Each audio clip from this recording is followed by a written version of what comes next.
think I'm streaming. Let's see. Better late than never, I guess, right? It looks like we're live. The dials are being turned. Let's see if chat is up and running. Looks like it is.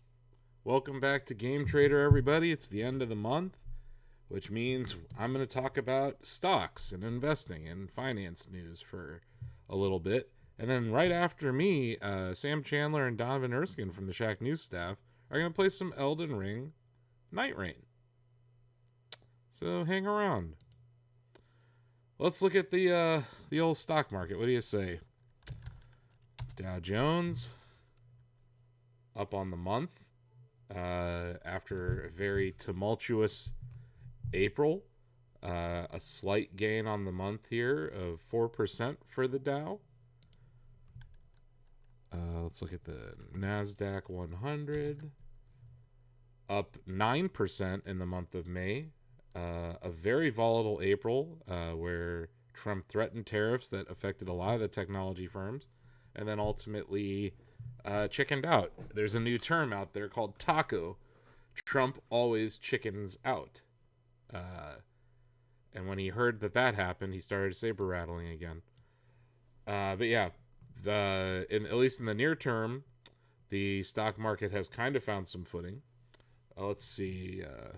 NASDAQ. What about the S&P 500? These charts all look similar, right? We're talking about up 6% on the S&P. So the NASDAQ is the best performing of the three major indices here in the United States. Obviously, because they were most impacted by the tariff threats and the ongoing trade war and other regulations that are anti-competitive and anti-free market. So yeah, you saw an outsized gain in the Qs for the month of May. And if you bought it off the bottom, the NASDAQ is up over 20% from the lows of April. And you'll see that in other companies too. But yeah, welcome to the show, everybody. And I'm Asif Khan. I'm CEO of Shack News. I've been managing a set of portfolios since 2007. And, I have a pretty decent track record of picking individual stocks. A lot of my investment strategies take a long time to play out. So I usually am looking for deals in stocks. We have a pretty specific coverage universe here on this show. It mainly focuses on tech and video gaming. And the stuff that is used to make video games. So, we're going to talk about all those things here today. I just realized I'm messing with my camera the wrong way. Like, cutting off my shoulder a little bit. So I'm like, here you go. Give the people what they want. More shoulder.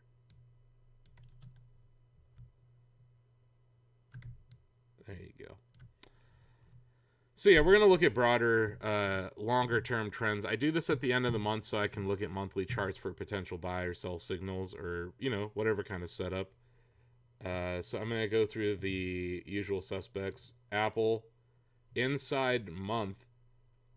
So had a really rough April. This is, one of the largest companies in the S&P, in the Dow, and in the NASDAQ. So, the NASDAQ's up 9%. For Apple to be down 5.6% in that same time period, that's a lot of underperformance for what is a beloved tech behemoth, right? And this is specifically because the tariffs really do seem to impact Apple more than most companies, although Tim Cook, to his credit, has done a good job of diversifying the supply chain to India or other places to avoid the tariffs in China. But then the president on Friday said he's going to implement a tariff on Apple if they sell Indian-made phones here in America.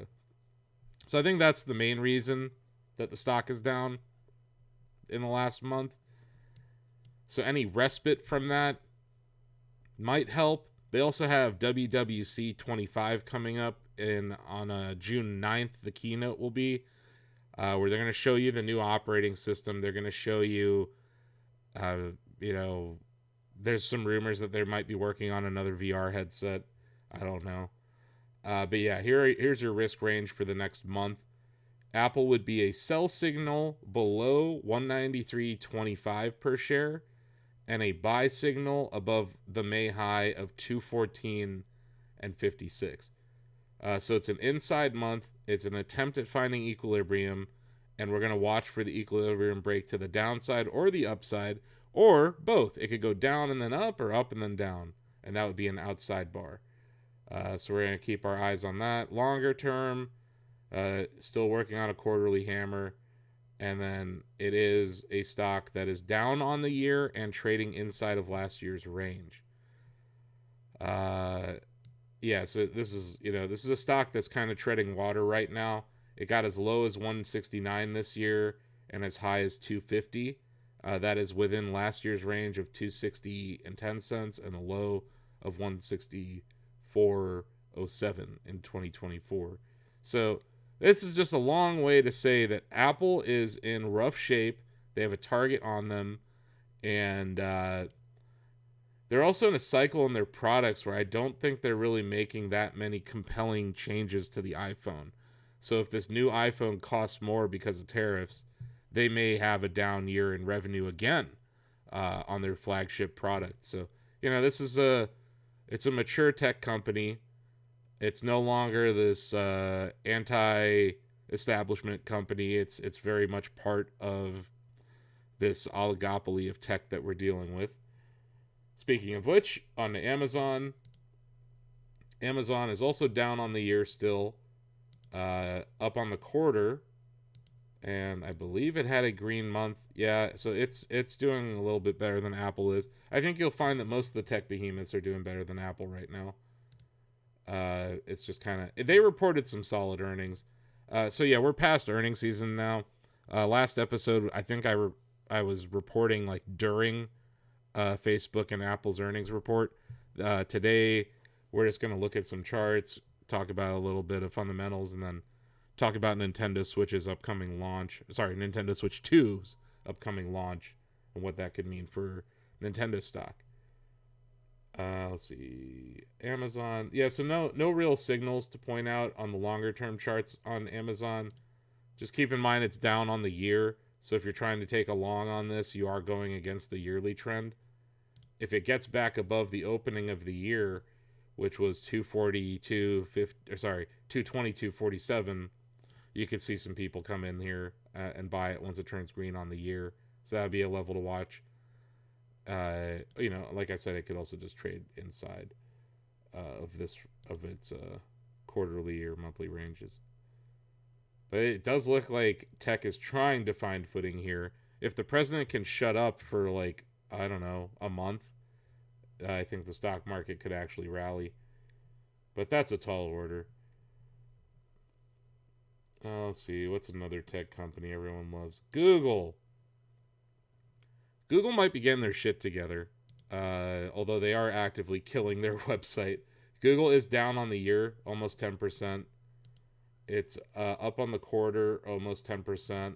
It sold off earlier this year on the antitrust fears, right? There was a bunch of concerns that the DOJ was going to try to get them to break up. There's always rumors that they're going to be forced to sell Chrome, maybe spin off Android or something. I don't know how to break up Google, but all I do know is that they should have a better AI than almost anyone.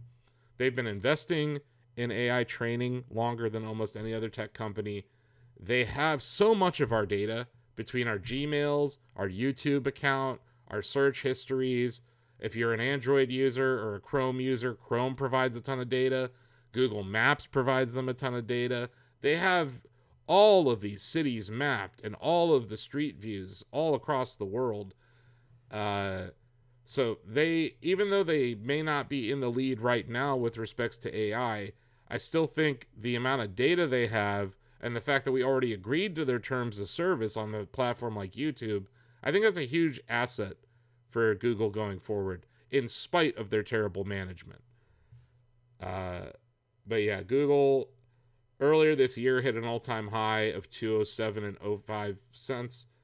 It hit a low in April of 140.53. It's currently at 171 and 31 cents. Nothing on the monthly chart to call out necessarily. Quarterly chart, you had an outside quarter, and now we're going back inside of it. So it seems like they're trying to find equilibrium up here, but they have issues, which is why they're down on the year. Let's see. Meta up on the year 10%, up on the quarter 12%, up on the month 17%. Huge rally off the low. If you bought the low in April at 479, it's currently at 647.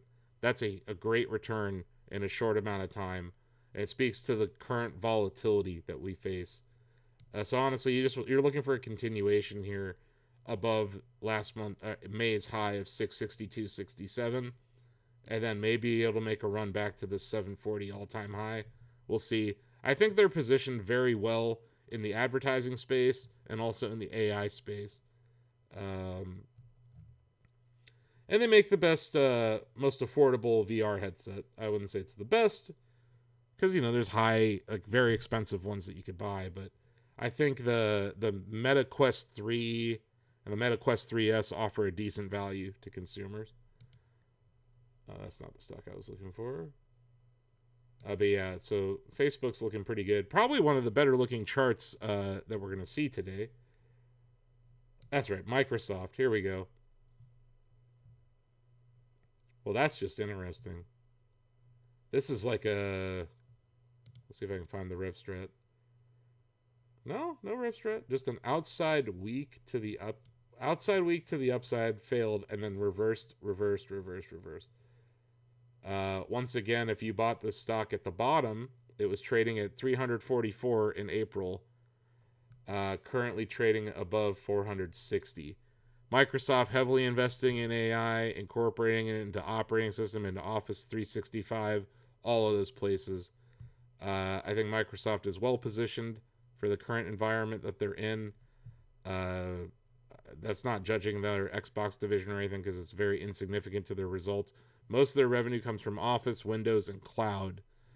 And they are leaders in a lot of those spaces, or they're viable competitors in other spaces like Cloud. But yeah, Microsoft, another massive run off of the low. If you bought the low, you're up over 20% in about 6 weeks. That's not bad. They also reported some decent earnings, and they're doing a sizable buyback program. My favorite of the Magnificent Seven, as Jim Cramer has labeled them, is NVIDIA. NVIDIA is green on the year, just barely. Opened the year at 135. We're currently trading at 135 and 14 cents. Look, that 14 cents is still up. Damn it. So up less than 1% on the year, but still, considering all of the headwinds that they face with tariffs and everything, I think the stock is doing quite well. You have an outside quarter. We're back inside of it. On the monthly chart, it's that same thing we're seeing. If you bought the low in April, it was $86. It's currently trading for $135. That's a tremendous return in literally 2 months. But yeah, you want to watch for a breakout above the high of this month of 143.49 and the all-time high of 153.17. Now, Denny was kind enough to provide me some clips from the earnings call, so I thought it would be cool to give him a listen and see, what's going on over there at NVIDIA. So I'm just setting that up right now. Here we go. This is the first one. I think he's talking about the Hopper here. And the new set of limits pretty much make it impossible for us to reduce Hopper any further, for any productive use. And so the new limits, it's kind of the end of the road for Hopper. We have limited options, and so we just the key is to understand the limits, The key is to understand the limits and see if we can come up with interesting products that could continue to serve the Chinese market. Um, we don't have anything at the moment, and but we're considering it. We're thinking about it. Obviously, the limits are quite stringent at the moment, and uh, we have nothing to announce today. So yeah, that's pretty intense. That's CEO of Nvidia Jensen Huang talking about how the Hopper product is basically the current fine and tariff environment in China has made it impossible for them to sell their most affordable AI training chipset, their most affordable data center chip, uh, and they can't. They're not able to make a replacement without making it more expensive, but they're researching ways to do something in that space. Let's see. We got another one. In this clip, Jensen's talking about Intel. Calling it counterproductive. President Trump rescinded the AI diffusion rule, calling it counterproductive, and proposed a new policy to promote U.S. AI tech with trusted partners. On his Middle East tour, he announced historic investments. I was honored to join him in announcing a 500 megawatt AI infrastructure project in Saudi Arabia and a 5 gigawatt AI campus in the UAE. President Trump wants US tech to lead. The deals he announced are wins for America, creating jobs, advancing infrastructure, generating tax revenue, and reducing the US trade deficit. The US will always be NVIDIA's largest market and home to the largest installed base of our infrastructure. Every nation now sees AI as core to the next industrial revolution. Yep. Kind of just hammering home that Trump is really screwing him over. Like, they reported $44 billion of revenue, and only $4 billion of that was gaming. So it's mainly cloud stuff. And that's in spite of all the tariffs, in spite of the fines that they had. That was an interesting clip. Let's see. He has another one on the 3 pillars of AI. Let's give this a listen.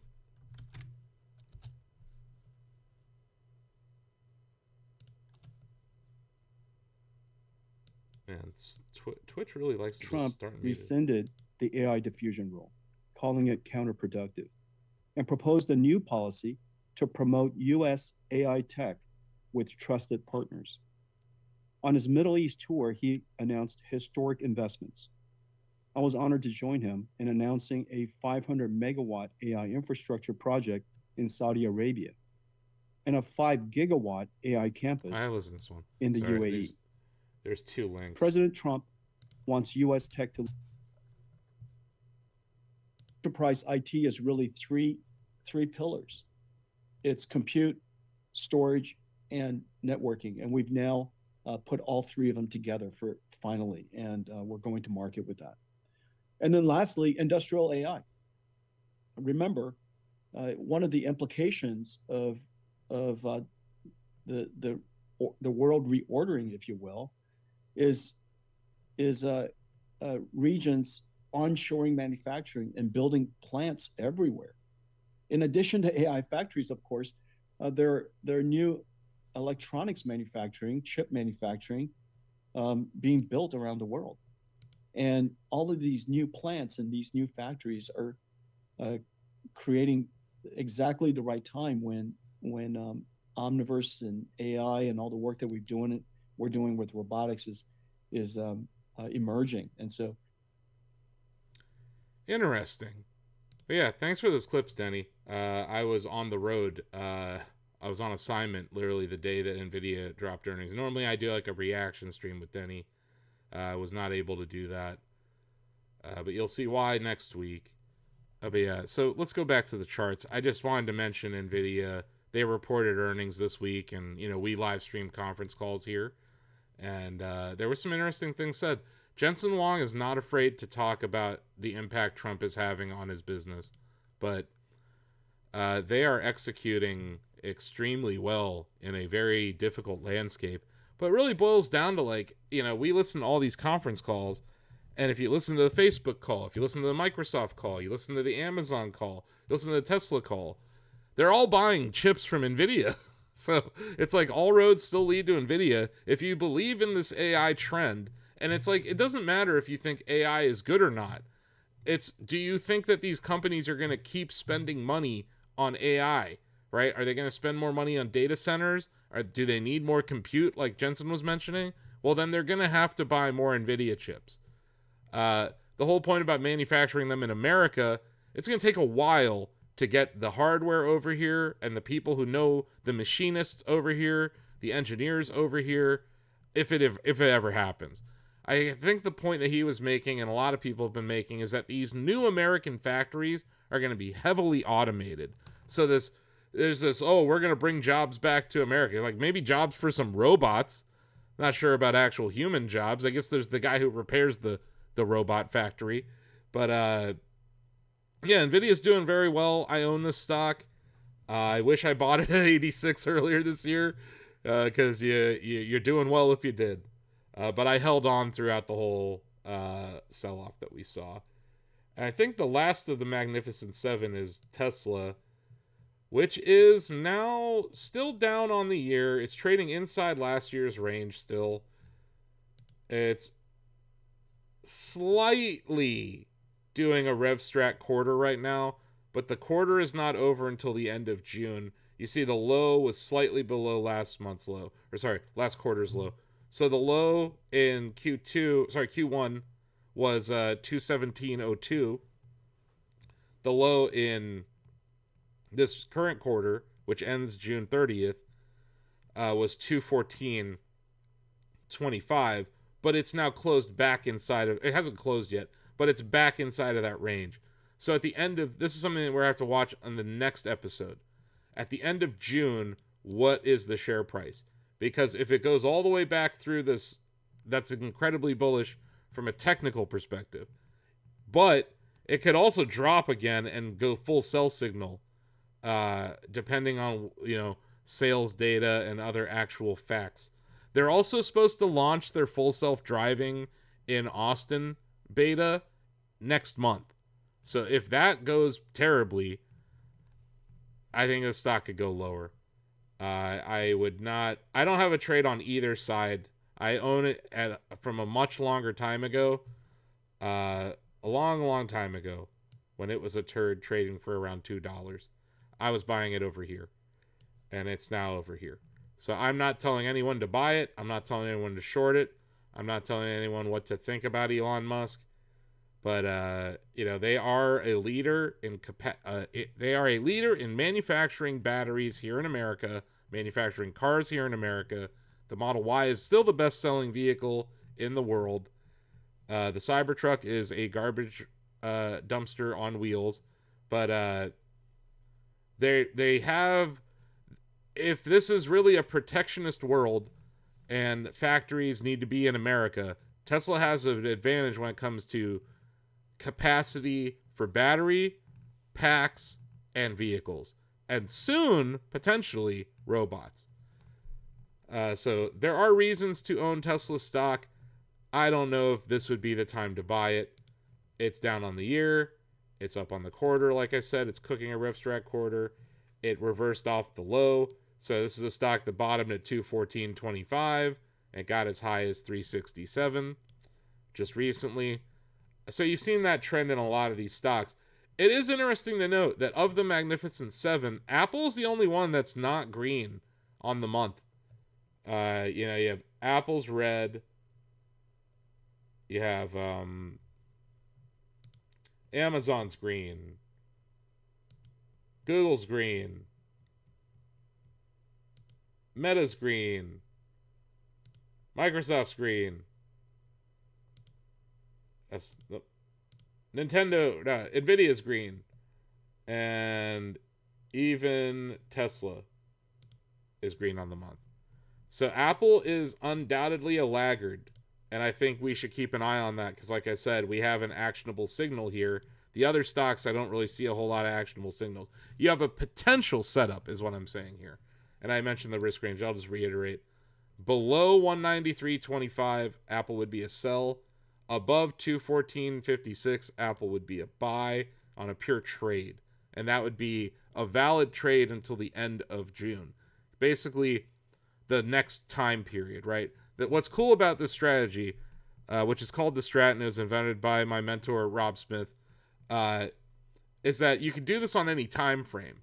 The reason I look at longer time frames is it incorporates all these shorter time frames, right? If something's up on the month, it might not be up on the week, but it's been up for several weeks. The compounding of those 4 weeks that make a month kind of are encapsulated here. So I think you get a better idea of longer term trades, but you can use this strategy on a chart as small as 1 minute. Look at how many, you see these blue bars down here?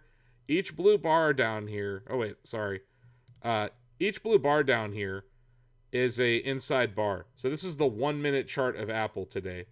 And you see at 5:29 it traded inside minute.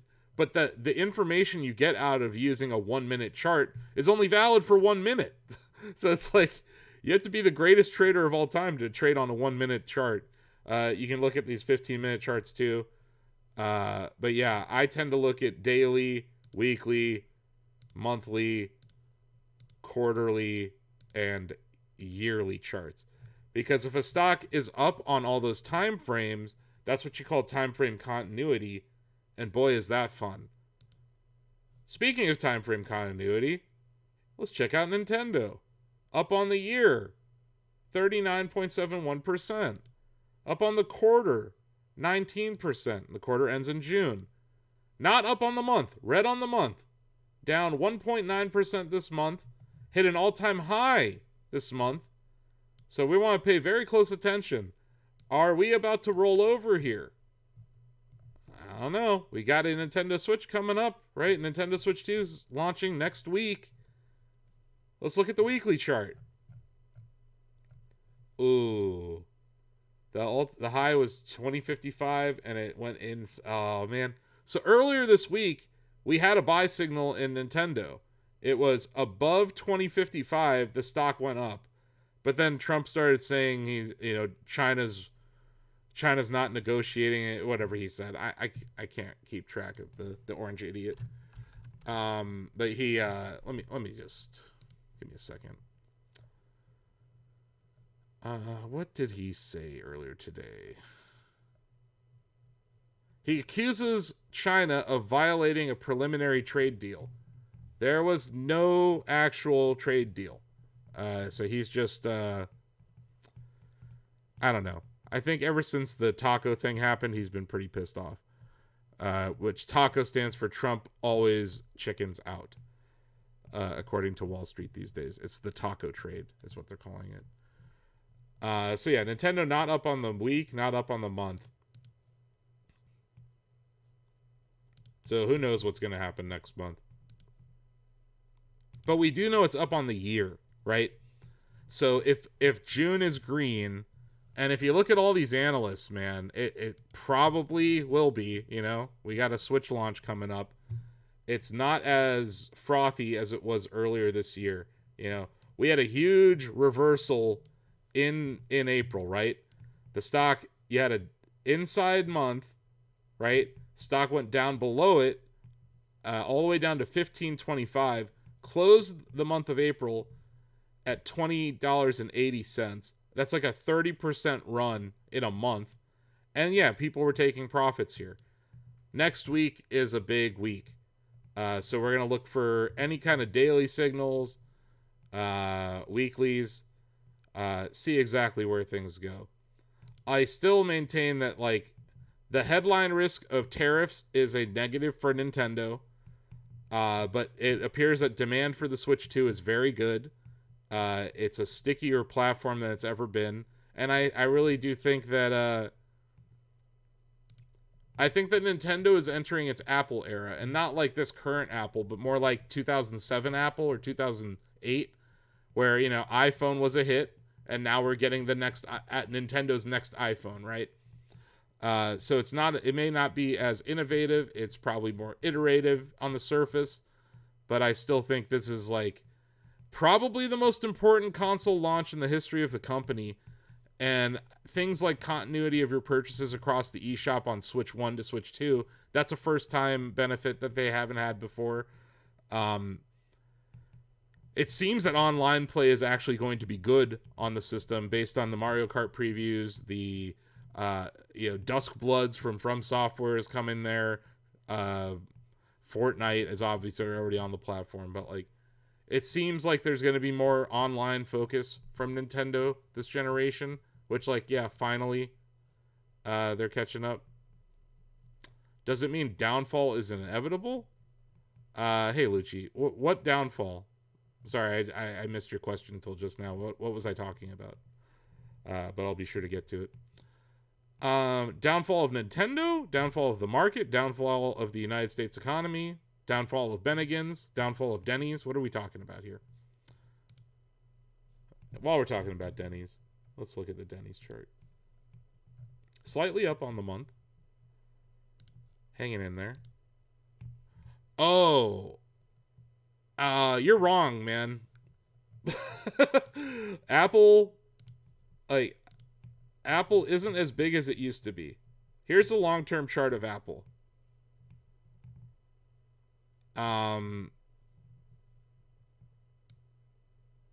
This is a stock in 1984 that was trading for 13 cents.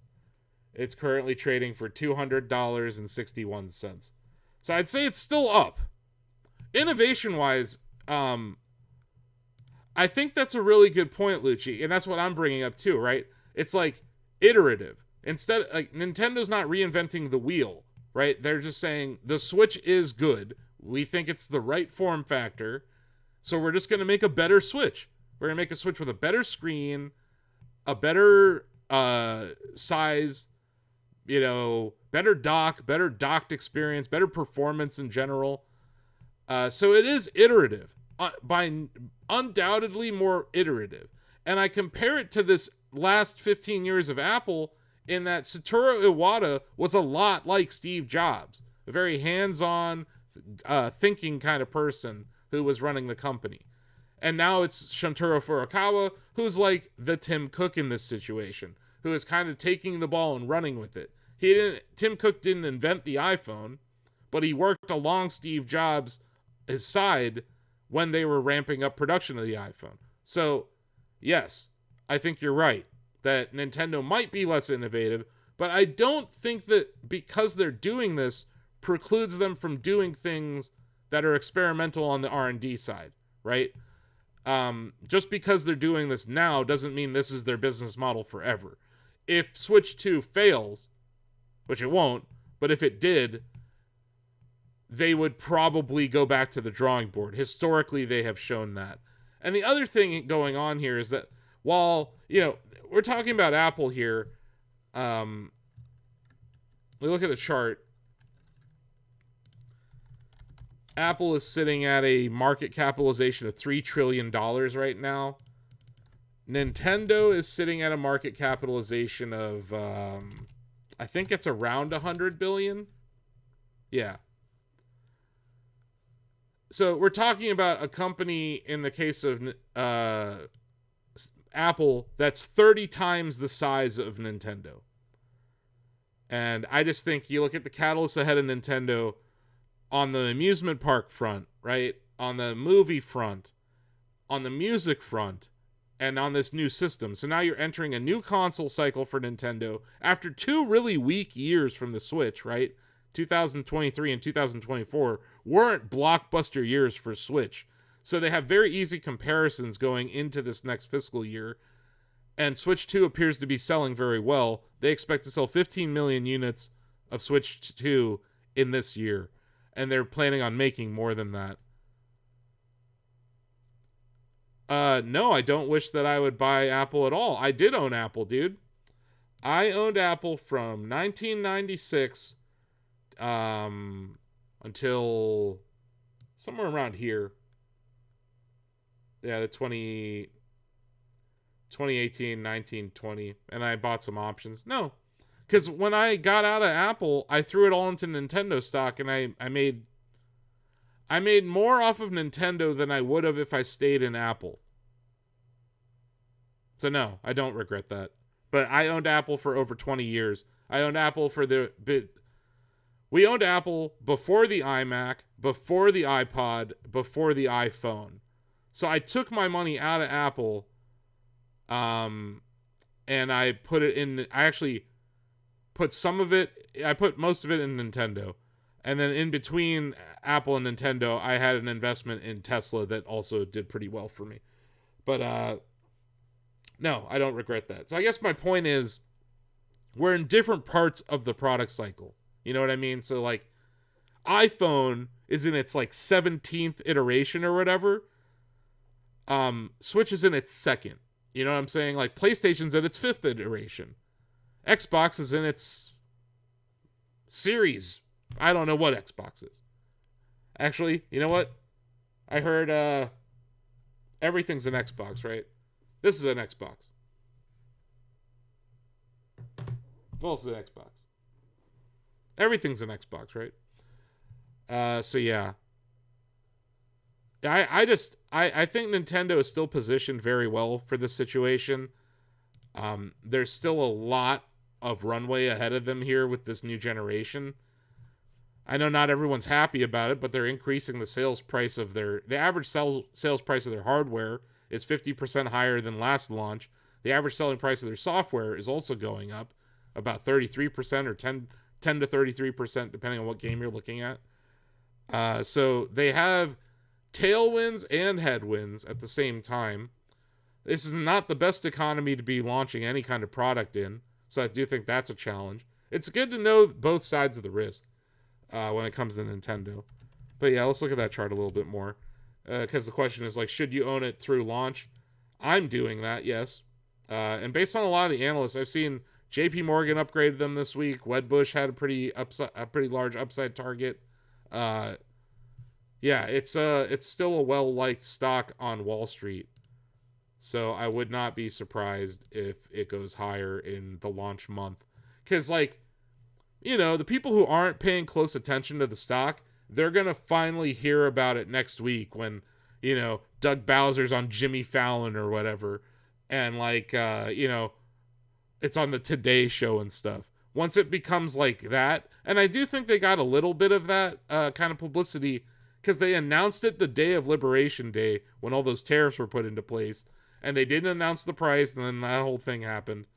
So I think Nintendo kind of placed the device at the center of the tariff topic. So it was a lot of free publicity for Nintendo over the last 2 months, as gamers suddenly all became economists overnight. Sam or Donovan, or if you guys are watching right now, let me know when you want me to get out of here and let you guys play some Elden Ring. But yeah, back to the Nintendo chart. You're going to want to sell it. It'll be a sell signal below 1915 and a buy above 2208. But a buy, of course it's a buy above 2208. That's the highest the stock's ever been. That's another thing, Lucci. You look at where this stock is. This is where Nintendo is right now. And this is when Switch launched. Switch launched here. Switch launched, the stock was at $3.40. Switch 2 is going to launch next week, and the stock's at $20. So let's see where we go from here, right?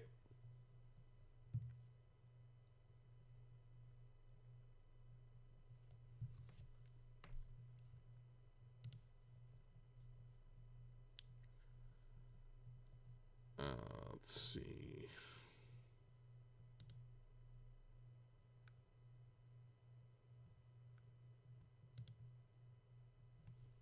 So yeah, any questions, thoughts, any stocks you want me to look at? Oh yeah, before I go, I want to look at U.S. Steel. Because, you know, our president, who's so protective of jobs in America, allowed U.S. Steel to be... Okay, See, this is the thing, Lucci. I appreciate the question. Lucci is asking me in chat, What's my expectation? And I mentioned this in the last episode. So here's Nintendo's stock chart, right? I mentioned it's very close to the all-time high. Now this is just conjecture. This is just me guessing. This is not. I don't have any. I don't have any inside information or anything here, right? This is just my opinion. This is not a prediction, right?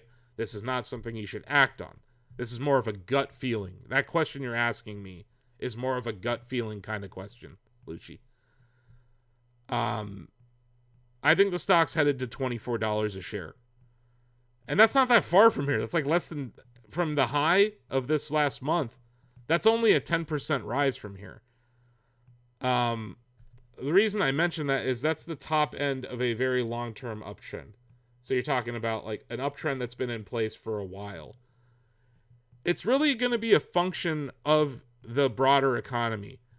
If the trade war continues, I don't think Nintendo's going to go much higher than it is right now. If the trade war is like the peak of the fear around the trade war, if that's already passed, right? Like all those indexes I showed earlier, the Dow Jones, the NASDAQ, the S&P, they're all indicating the same thing, that there was a panic in April and that we're trying to find equilibrium, right? They've all recovered, except for Apple. So I guess like I'm going to give you two answers.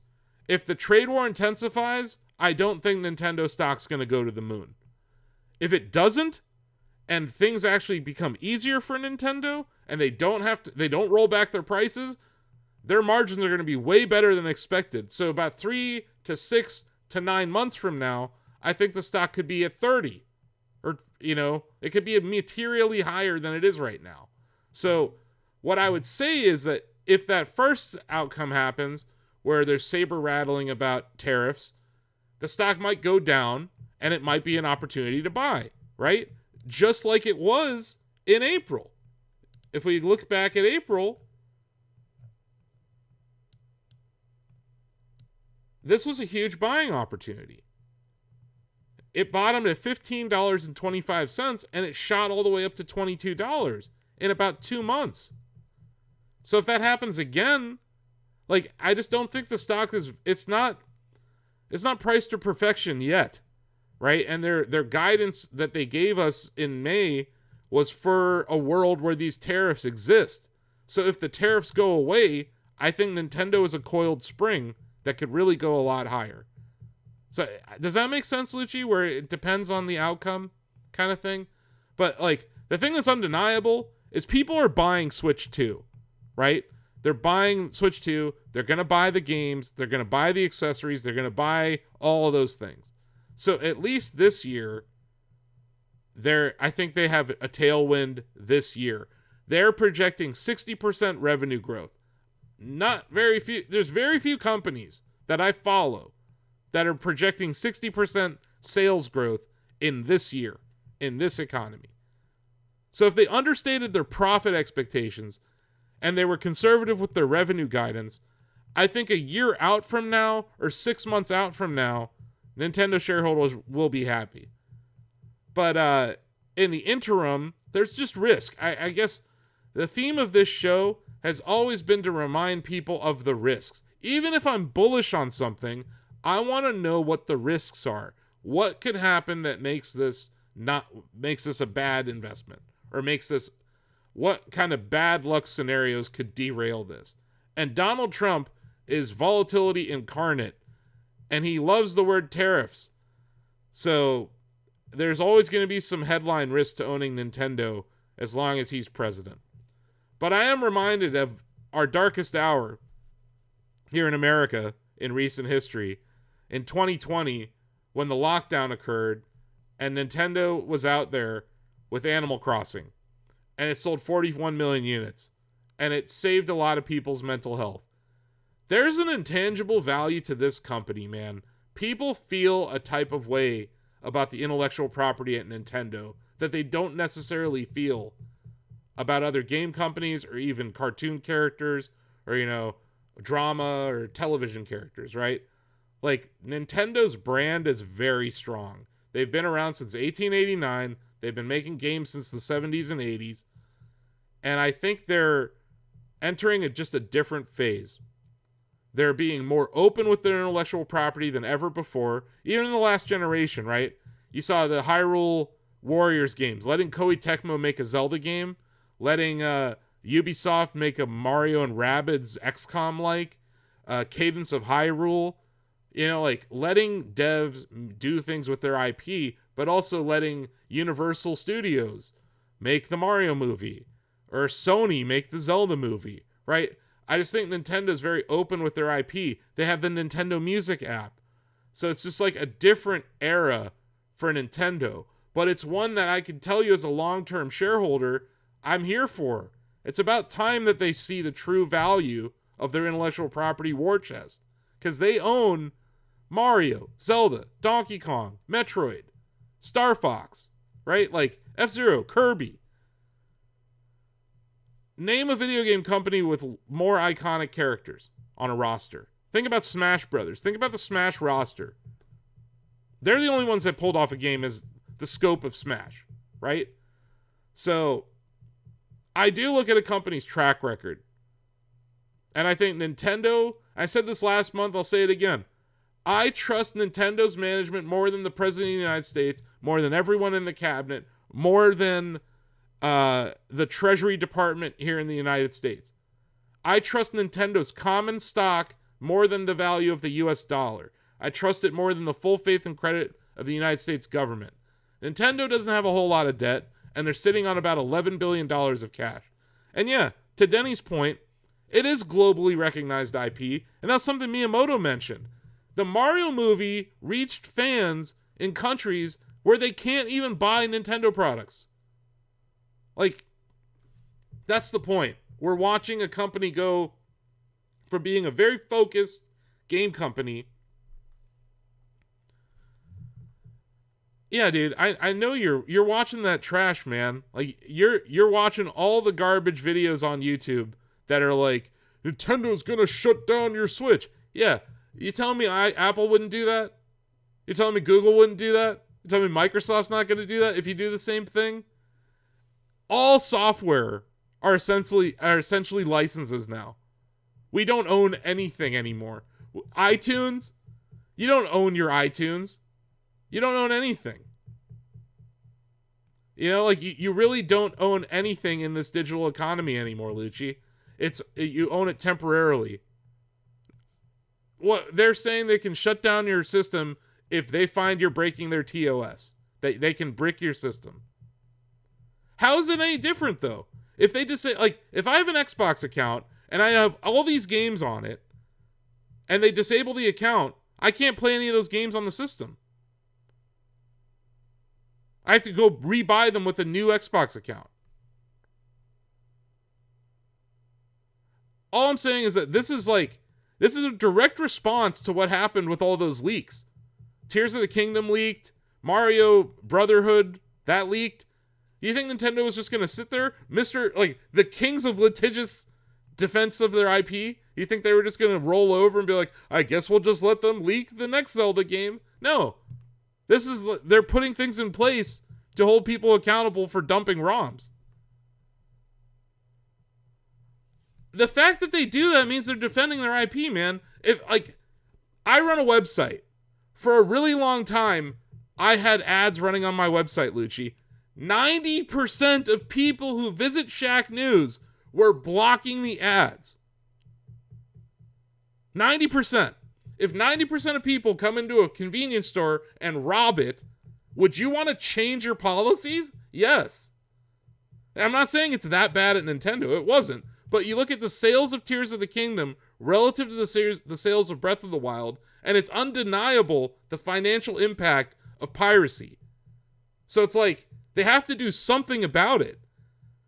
Otherwise, they will go bankrupt. So it's like, I get it. Evil corporation, right? Oh, they're the worst of them all. They're defending their IP. I can shot these people? I don't know what that means. But yeah, I don't know what that sentence means. But I understand what you're saying. It's not pro-consumer. It's not. That's a shitty thing. But you have to look at it in the context of the last few years. You have to. And like, you have to remember, yes, this is Nintendo. They are not fun. They take down ROM sites all the time, right? They garnish wages too. If they find that you were the one who dumped the ROM for Tears of the Kingdom, they came after that dude. But it's like, my answer for yeah, you can't. It's their terms of service, man. It's in their terms of service. It is not cool. I'm not saying it's cool. Nothing about this is cool. I'm saying it's like, it is what it is, man. I don't trip that, like, I don't think that anything I own, hardware-wise, I really own. Like, you're describing Apple in a lot of ways. It is legal. Nintendo's lawyers are very smart, man. And I'm not saying that it's a good thing. I'm not saying that it's a good thing. I'm just not surprised based on the last... I'm looking at the context. That's all I'm saying. And as a shareholder, I was pretty pissed when Tears of the Kingdom leaked. Because that was millions of dollars lost. They said something like 30 billion or $30 million or something. Like, who knows what the actual number was. Terms of service do not overwrite laws. It's well-crafted terms of service. Don't I'm telling you, man, it's so funny to hear someone in Russia talk about the laws in America. Like, why aren't they protecting consumers? Have you looked at America lately? They don't give a fuck about us. The American citizen, the individual in America, the government fucking hates us. They don't give a fuck about us. They love corporations. It's like, you're surprised? We don't even have clean water laws anymore here. You're surprised the tech company has a shitty TOS? You're surprised? Have you looked at Apple's TOS? Have you seen all the bullshit going on with Apple and Epic? It's not just Nintendo. It's every corporation that operates in America is getting away with murder right now. Go look at Google's TOS. Go look at what Google is doing to its users. Go look at YouTube. Look at YouTube. Go look at YouTube's TOS. Go look at what they're doing. Go look at Adobe Creative Suite's TOS and ask yourself, how the fuck is Adobe's TOS fucking legal? It's pervasive, is my point. But gamers are just now opening up to this because it's real trendy to hate Nintendo. They're the one. They're the only bad company in the world. They're charging more because they want more money. It's not because fucking Donald Trump put a tariff on everything that they make. It's just so funny. Like, we want to demonize Nintendo, but not the fucking orange idiot. Not the fucking orange idiot. We want to demonize the one video game company. Yeah, it's not pervasive. It's not like every fucking company on earth. It's like so funny to me. Like, people are just now realizing that late stage capitalism is fucking corrupt to all hell. God help us once the automation shows up, Lucci. We're all fucked because we have a Republican in office where we're going to need universal basic income because we all lost our jobs. No, I know. But I'm talking about the content creators that you watch on YouTube are fixated right now on Nintendo being evil because it's getting them clicks, Lucci. No one's calling out Apple on their bullshit. Where the fuck has anyone ever made a video on YouTube about YouTube's TOS? Because it's fucking terrible. Did you see VO3, the new their new video model? Where do you think they got the training data for all that shit? Like, it's just, I just think it's funny that everyone's fixated on Nintendo in our industry, not just you and me talking right now. I mean, like, I saw There's so many people making the same video with the Pogger's face or the angry face, and it's like a Nintendo logo next to him. That's all I'm saying. It's like, where were you guys the last 5 years? Because there's been so much corruption in the technology industry. And it's in AI more than anything.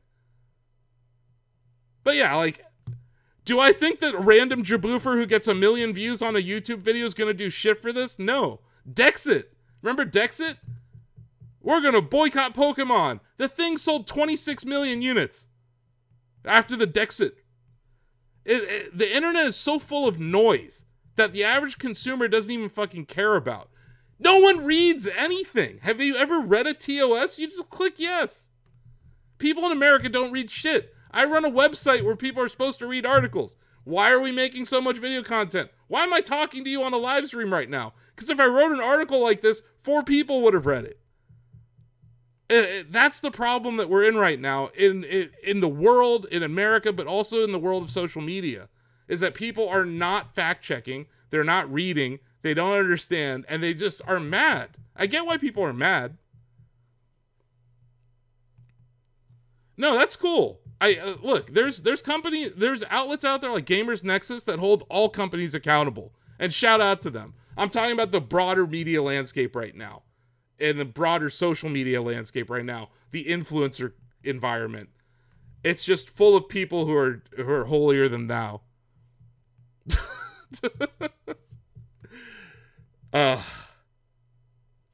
Yeah. Sorry. I appreciate you bringing up that topic though, because it's legit. It is anti-consumer. But I look at like, how did we get here? And we know that Nintendo hasn't been very pro-consumer. No, but yeah, I will shout out anyone who's doing good work, actually holding companies accountable. You'll see at Shack News, we report on 2 things all the time. Anytime a company does layoffs, anytime a company does corporate buybacks. How can they be like, we made the difficult decision to lay off 6,500 people, and then the next week, Microsoft announces a $9.7 billion share buyback? How is it possible that you had to ruin the lives of 6,500 families, but you could still do a $9.7 billion buyback? This is a larger point about just how corrupt capitalism is in America right now. So as someone who's been in the shit, I've been in the turd mines, man, for fucking 18 years managing this portfolio. Nothing surprises me. All the corporations are corrupt. All of them. They're all trying to get around whatever they can. Every loophole they can do, greasing politicians' hands everywhere they can, because America, it's not about of the people, by the people, for the people. It's of the corporation, for the corporation, by the corporation.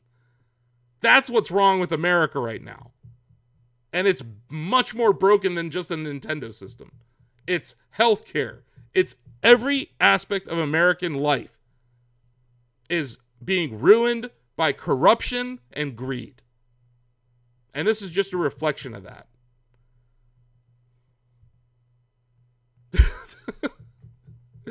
I think that's probably a good place to end the show. I don't know. But yeah, I know. No, I know. It is universal, but I think it's things here they're devolving rapidly, Lucci. Things in America are devolving rapidly. That's how I would describe it. Sam, are you ready to go? Are you guys watching? I think they are.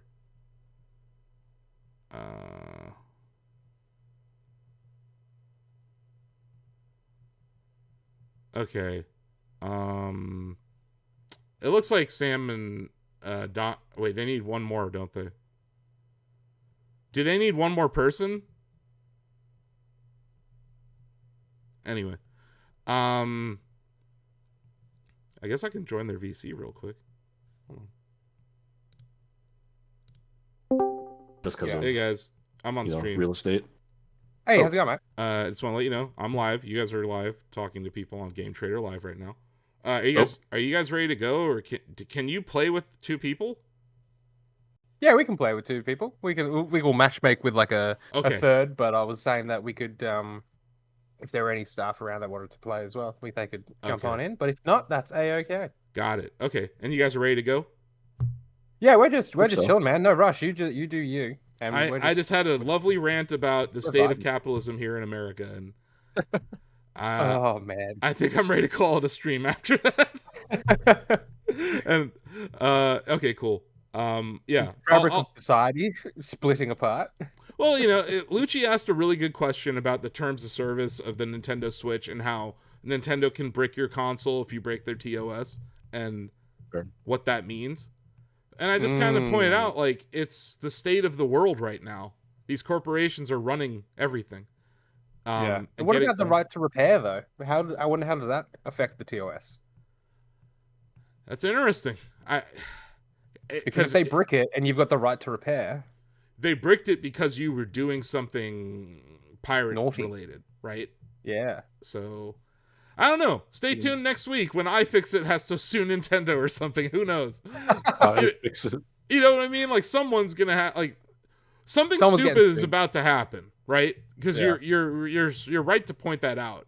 You're right to point that out, Sam. Like that is, and I said the same to Lucci. It is anti-consumer, but everything in America right now is anti-consumer. So I'm just used to it. Everything.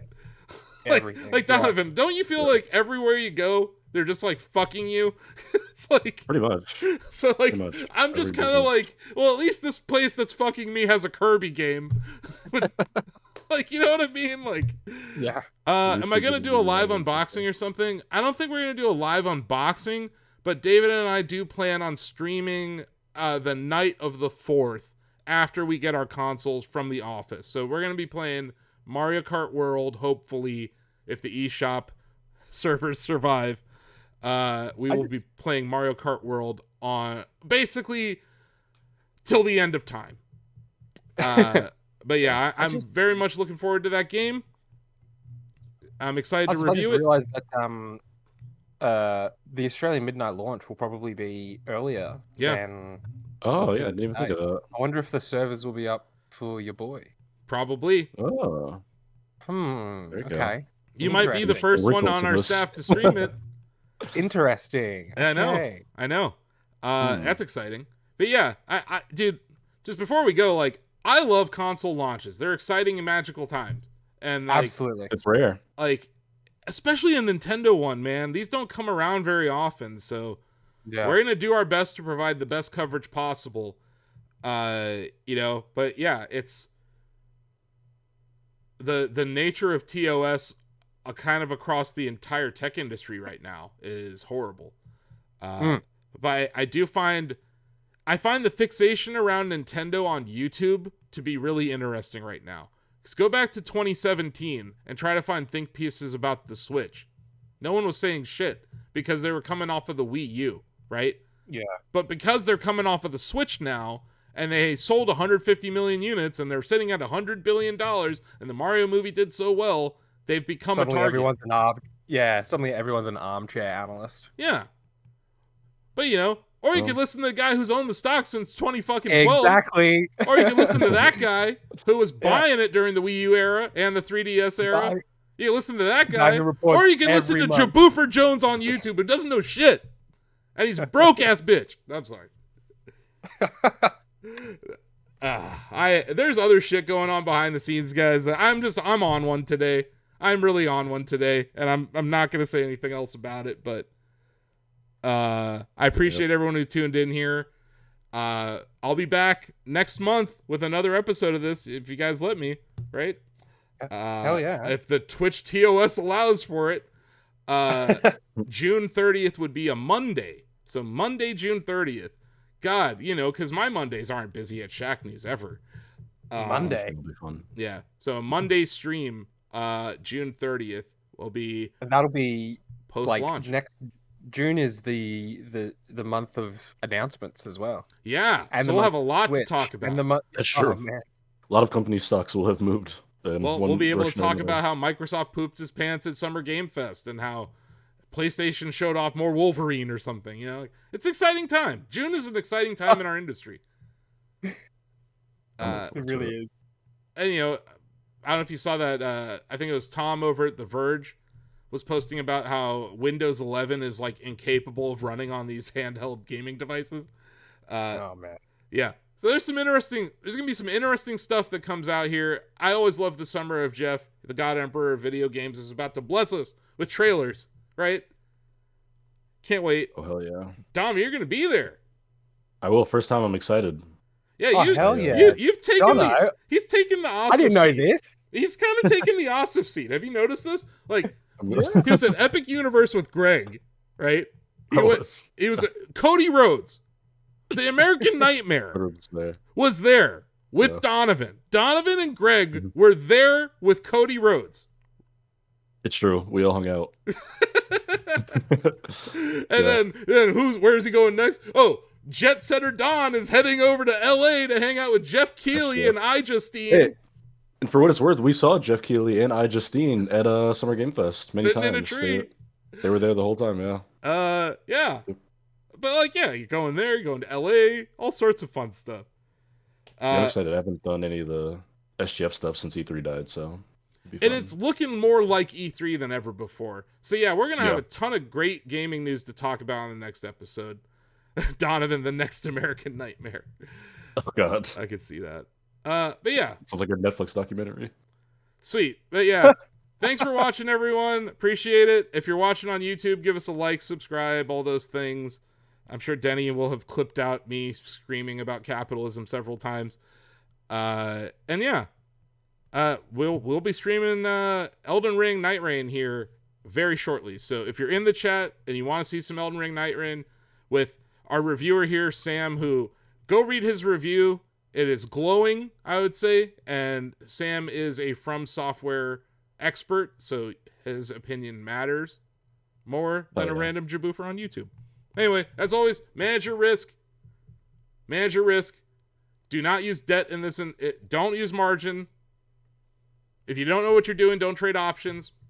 And yeah, clearly don't buy Apple stock here. It's the worst of the Magnificent Seven right now. Nvidia had a good quarter. Nintendo is being upgraded by everyone. All the analysts seem to like it. And they are Sam, you know this. You're always up with me. I know it's daytime, is afternoon for you in Australia, but it's usually butt-ass o'clock in the morning here. Yeah, it is. Yeah. And, you know, I have the lemonade in my system, and you'll hear me wax poetic about Nintendo finances. But, yeah, like, they are historical sandbaggers. Like, Oh yeah. under promise, Oh, yeah. over deliver. And I think that this year might be the widest delta that we've seen of that. Like, the variance of that might be the widest because of the tariff boogeyman, right? But yeah, It's just it's like analysts are like, wait, hold up. Have you guys heard of this little company called Nintendo? yeah, They might know what they're doing. I really do. I said it earlier. I trust them more than the U.S. government. I trust the management of Nintendo with my money more than the U.S. government. Oh yeah, and that's just especially when you consider the US bonds situation, which like Yeah, they guarantee it. It's like even that's with it. that Exactly. guarantee- I don't trust the full faith and credit of the U.S. Treasury. Yeah, exactly. That's I know it's a low bar. This is America. We are a low bar. We're lowering the bar every day. Every time Orange Idiot comes on TV, bar gets lowered. It's only Fucking been right, 130 man, days of Orange Idiot. That's crazy.